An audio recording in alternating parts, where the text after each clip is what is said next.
It's a summer of football, and Hisense have a brand new TV which you might want for the football and stuff beyond the football.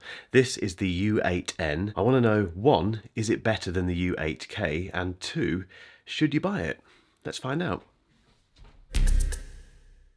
So this is the U8N from Hisense. I reviewed the U8K last year and I absolutely loved it. I've been using this TV in the studio for the last few days. I've been playing computer games, I've been watching sport, I've been flicking through all of Apple TV Plus. This is work. Now remember, I don't go deeply into specs and testing and peeping into every pixel and all. I don't care about any of that stuff. All I care about is if you spend a lot of money on a TV, and these TVs aren't cheap, you need to know that you're getting good value for money, and crucially, you need to know that it's going to last and deal with the type of content that you watch and the stuff that you might watch and do with this TV in the future. So let's see if this TV will hit the spot for you this summer and beyond. It's not just about the football. No one buys a TV just to watch a football tournament on and then takes it back to you. Don't. You buy it for much longer than that. This video is sponsored by Hisense, but every opinion you're about to hear is my own.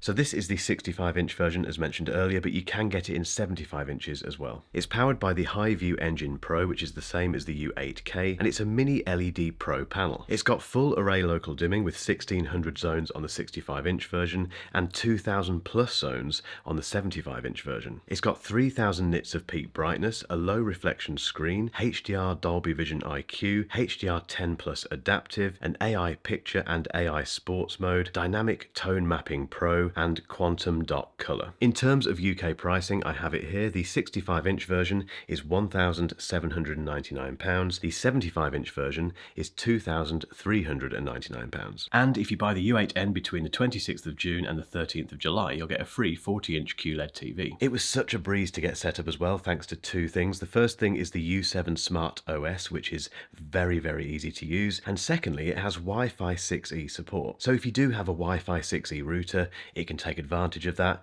If you haven't, it doesn't matter. It's still very quick, but we've got 6E in the studio and it was just done. Not quite as quick as that, but it was very quick.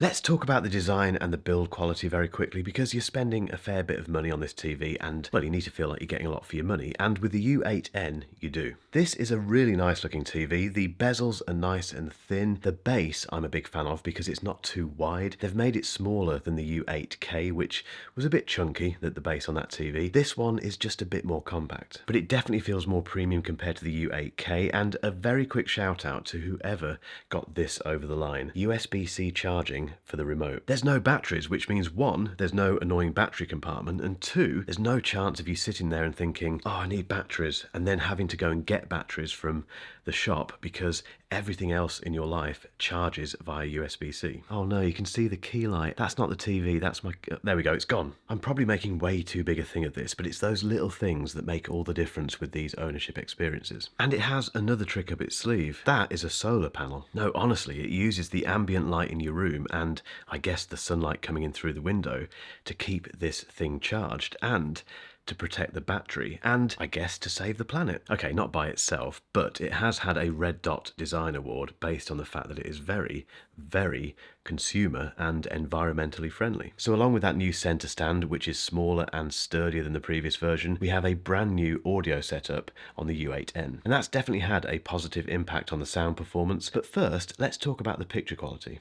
If you don't want to spend a fortune on an OLED TV, and they are incredibly expensive still, mini LED is the way to go. I could not get over that U8K last year. It was so close to an OLED panel. The U8N is better. And it isn't leap off the screen better because this is just a year on and the U8K set such a high bar last year. But the U8N is significantly brighter and that means it handles glare much better in bright rooms. It's also got superior local dimming this year, which means it's got better depth and detail in certain scenes. When it comes to the colours, they're more vibrant. Again, there's more detail, more depth there, thanks to the dynamic colour enhancer, and there's improved Dolby Vision support, which means you get much more natural and detailed imagery on that kind of content. And that's great news if you're watching Apple TV Plus or Netflix or Disney. I can guarantee that you're watching increasingly more content that has Dolby Vision support. If you watch a lot of terrestrial TV, you're not going to see Dolby Vision in action, but when you do use it, the fact that you don't have to set stuff up, you just start watching it, and because this TV has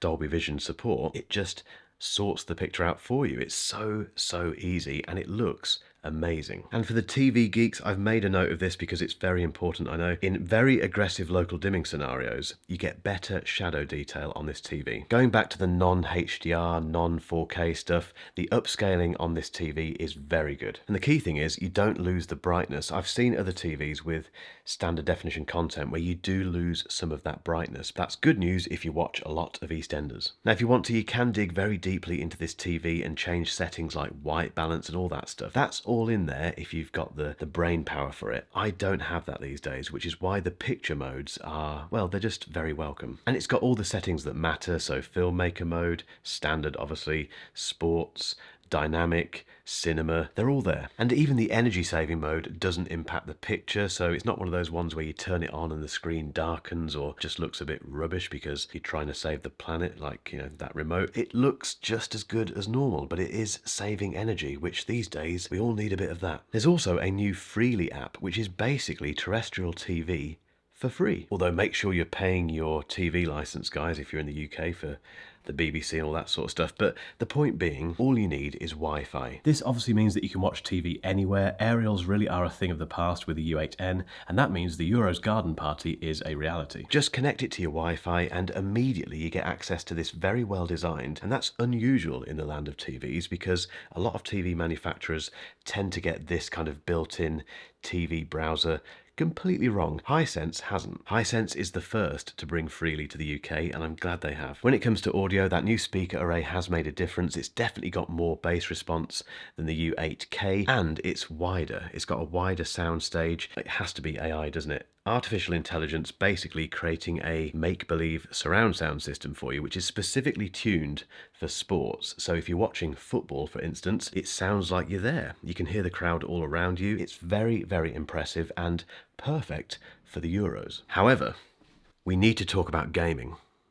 Joking apart, I don't play many games these days. I only ever dust off, I promise, the Xbox Series X when a very nice TV comes into the studio, and this was the perfect excuse. And that's because the U8N features up to 144Hz in Game Mode Pro, it has ultra low input lag, and AMD FreeSync Premium Pro. Now, I'm not using any of that with the Xbox Series X because that runs at 120Hz, but the gameplay is so smooth. And it looks fantastic out of the box. I did go through the Xbox Series X setup process to make sure all of the settings were optimized for that console, but it looks brilliant. And that's because it has those dedicated HDMI 2.1 ports for the 144Hz gaming, but also the eARC input as well, which is fantastic for any devices that use that, including things like the Sonos soundbars. It's got everything you need. And if you're gaming in 2K, it goes right up to 240Hz. This is a beast of a TV for gamers, and once again, just like the U8K, it does make me want to use that Xbox more, which could be dangerous because it's in my place of work.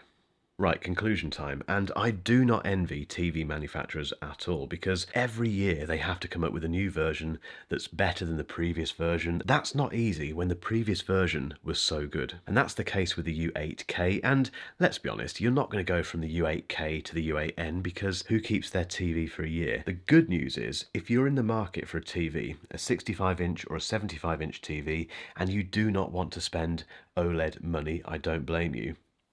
This is a solid upgrade over the previous model, so you've got that reassurance that you're getting the best of the best from Hisense when it comes to mini LED. The brightness is amazing, the contrast is great, the colours are vibrant, the Dolby Vision support is just utterly fantastic. The game mode on here is just, it will get you back into gaming, I promise. Although regular gamers will love this as well. You are spending decent money on the U8N, but in my experience, and we do have a 55-inch Hisense TV at home, which we've had for 2 years, and it's just been utterly fantastic. You get a lot for your money. You get all of those picture enhancements, you've got better audio, you've got better local dimming, better gaming performance. This should definitely be on your shopping list, and the only thing left to say is, come on England! Sorry, I had to say it.